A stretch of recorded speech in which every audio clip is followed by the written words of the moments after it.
बिस्मिल्लाहिर्रहमानिर्रहीम। अस्सलाम वालेकुम डियर स्टूडेंट्स। आई होप आप लोग जो हैं वो ठीक होंगे और काफ़ी ज़्यादा मेहनत कर रहे होंगे, पढ़ रहे होंगे। तो जैसा कि आप लोग जानते हैं कि चैप्टर नंबर 6 आहिस्ता आहिस्ता जो है वो ख़त्म हो रहा है। काफ़ी टॉपिक्स हमने पढ़ लिए हैं, उसमें काफ़ी डिटेल्ड पढ़ी है। वर्क क्या होता है, एनर्जी क्या होती है, काइनेटिक एनर्जी क्या होती है, पोटेंशियल एनर्जी क्या होती है, फॉर्म्स ऑफ एनर्जी क्या होता है, उसके बाद इंटर कन्वर्जन की हमने बात की। चलिए आज मैं आपको एक ऐसे इंसान के बारे में बताता हूं जिसने फिजिक्स जो है वो टोटली चेंज करके रख दी थी। बड़े गौर से सुनिएगा। आपको पता है कि जब ये अगर आप फिजिक्स की डेफिनेशन देखते हैं तो उसमें सबसे पहले 1900 से पहले जो डेफिनेशन थी वो सिंपल ये थी कि ये रिलेशन है between energy and matter, mass और एनर्जी का रिलेशन है। और इसको हम कहते थे ये न्यूटनियन फिजिक्स है, न्यूटन की फिजिक्स है। क्योंकि 1900 से पहले पहले जो इरा है वो न्यूटनियन इरा है। आपको पता है न्यूटन ने बहुत ज़्यादा काम किया है और किसी बंदे में ये जुर्रत नहीं थी कि न्यूटन की थ्योरी को गलत कर सके।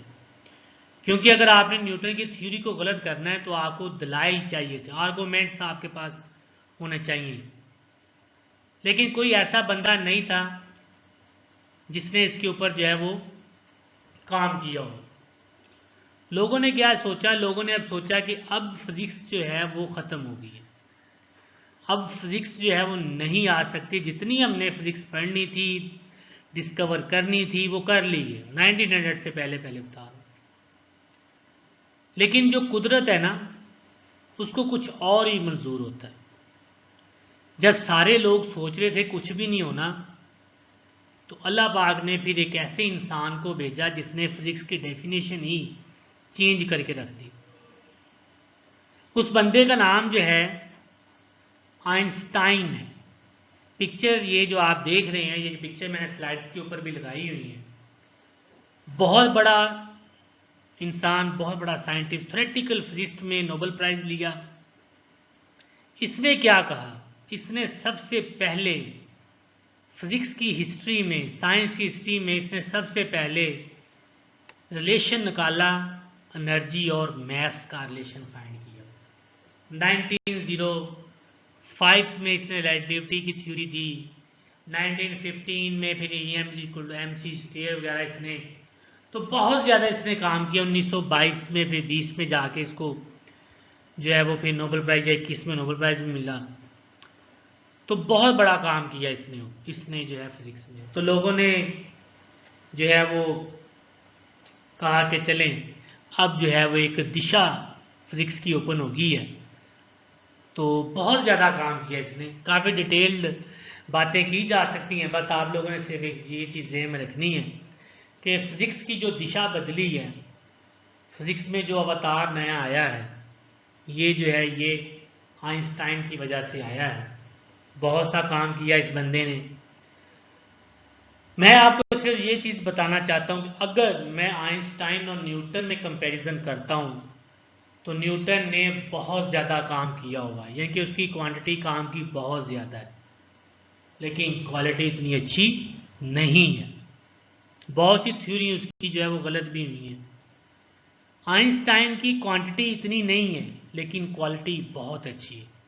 अगर मैं आपको गिनवाना चाहूँ तो आप परेशान हो जाएंगे, लेकिन आपको परेशान नहीं करते।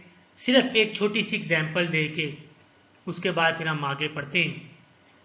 GPS system, global positioning system, आप लोग सारे जानते होंगे मोबाइल में होता है, जीपीएस सिस्टम होता है।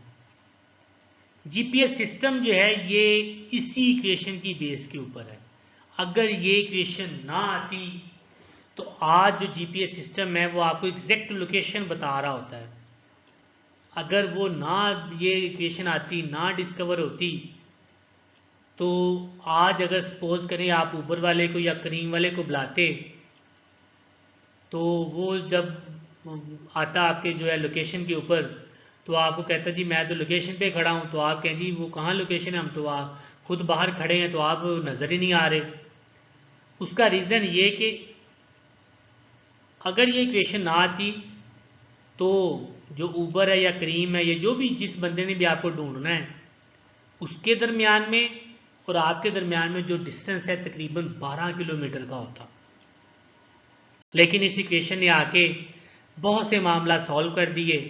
बहुत सी और भी एग्जाम्पलें दी जा सकती हैं, लेकिन जीपीएस जो है इसके ऊपर मैंने आपको एक बात बता दी है। इंशाल्लाह जब कभी मौका मिला तो आइंस्टाइन के ऊपर भी काफ़ी ज़्यादा मैं आपको एक नॉलेज वाला जो है वो जो लेक्चर दे दूंगा, अगर आप लोग कहेंगे तो इसकी क्या डाटा था, क्या हिस्ट्री है, सब कुछ मैं आपको डिस्कस करूंगा। आते हैं मैथ्स एनर्जी इक्वेशन। इसने ये E = mc² की हमने बात की। वही चीज़ें मैंने बता दी आपको कि आइंस्टाइन ने ये बताया था कि ये मैटर और एनर्जी आपस में इंटरकन्वर्टेबल है। मतलब उसने ये कहा कि एनर्जी मैथ में कन्वर्ट हो सकती है, मैटर में, और जो मैटर है वो एनर्जी में कन्वर्ट हो सकता है, लेकिन शर्त उसने ये रखी कि बॉडी जो है वो स्पीड ऑफ लाइट से मूव करनी चाहिए। अगर बॉडी स्पीड ऑफ लाइट से मूव नहीं करेगी तो एनर्जी और मैस जो है वो आपस में कन्वर्ट नहीं होंगे। और ये सिर्फ उसी वक्त पॉसिबल है जब आप न्यूक्लियर रिएक्शंस करवा रहे हो, उस वक्त जो है पॉसिबल है। आप लोगों ने ये बताना है, छोटी सी एक बात आपके लिए ये सोचना है आप लोगों ने असाइनमेंट के तौर पे। आप लोगों ने ये बताना है क्या हम लोग लाइट जो है उसकी स्पीड से मूव कर सकते हैं।